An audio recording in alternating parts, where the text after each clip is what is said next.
Well, I would say definitely going to university played a big role in who I am today. I'm a first generation university student from both sides of my family, and going to university was, a step in a very different direction than my family background. So I'd say that was a pretty, pivotal moment to do that and to have that experience and opportunity. Really, it's an amazing opportunity. Thought I might be interested in architecture. A family friend was an architect. My father was a kind of an entrepreneur and had built a bunch of buildings.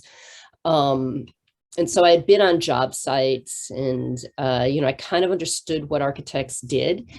So when I applied to university, I applied to schools that had architecture programs, and I was accepted into one. And first day of class, I thought, yep, this is it. I love it.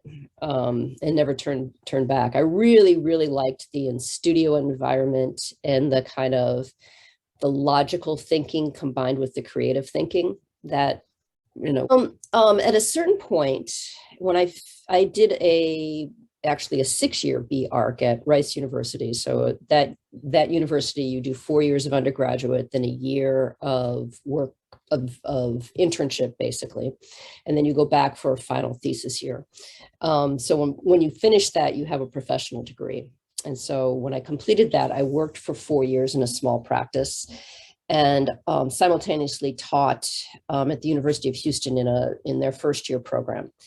And, I was juggling a lot between those two activities. And at a certain point, it became clear to me that I would like to go further into, there's always going to be challenges. There's always going to be hiccups in the road. Yep. There's always going to be this kind of, conflict of, should I turn left or should I turn right? Yep. Or am I doing the right thing? Or, is this going the way that I want it to?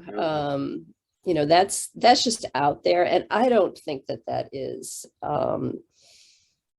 particular to our discipline.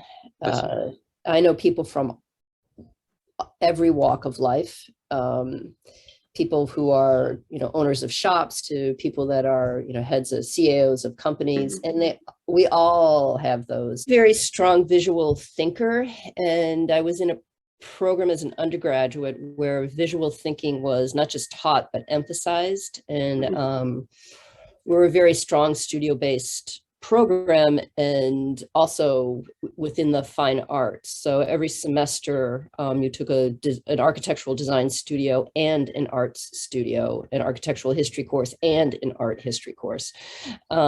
So visual thinking through all of that kind of history and studio courses sort of, again, it's something, the more you practice it, the better you get to it and the more attached you are to it. So say that collaboration was not something that came naturally to me. And I don't know,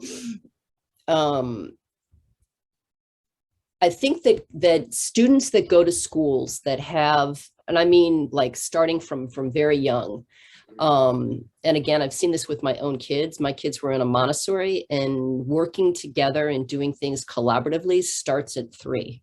Like 3 years old, they start doing things in little groups, and everybody's got their part and they all have to work together to make it happen.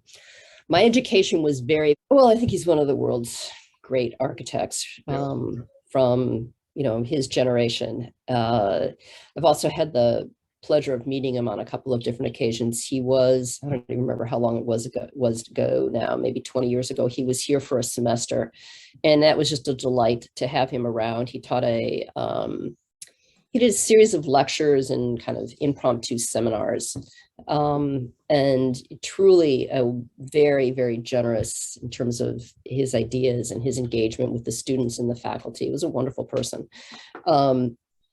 So, and of course, as I think every architect on the planet is drawn to the work, so keep showing up, you keep asking yourself, do I like this?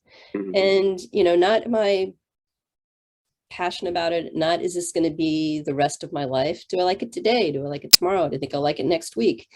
And keep showing up and keep trying to learn something every day. Like,